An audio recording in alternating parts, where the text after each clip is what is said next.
Wamiliki wa vituo vya mafuta na wauzaji tunawashauri kwa kipindi hiki ambako tunaelekea kwenye hiyo 9 Disemba yao pamoja na mambo mengine, basi wasiwauzie mafuta mengi bodaboda pamoja na bajaji.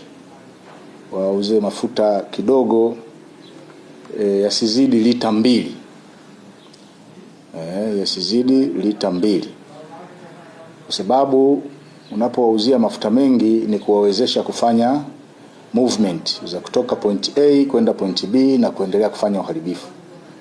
Kwa hiyo mafuta yanapokuwa mengi ni kama yanahamasisha, yanawapa nguvu ya kuweza kusafiri kutoka sehemu moja kwenda nyingine hawa waharibifu.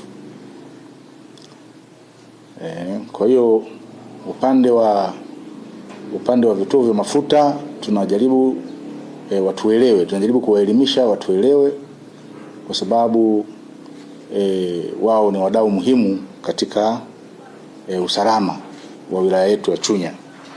Lakini pia tunawaambia wasafirishaji wa mafuta wasiuze mafuta kiholela njiani. Ipo tabia ya wasafirishaji wa mafuta, wanafika njiani wanaanza kuuza mafuta kiholela. Na sisi tumejiimarisha kufanya doria katika maeneo hayo kwenye vituo vya mafuta pamoja na kufuatilia magari ambayo yanasafirisha mafuta. Endapo tutamkuta mtu amebeba mafuta, amepaki njiani, anauza mafuta kiholela, wale wanaouza kwenye vidumu au kwenye vikopo vya lita 1, lita 2, hatutasita kuwachukulia hatua kwa mujibu wa sheria.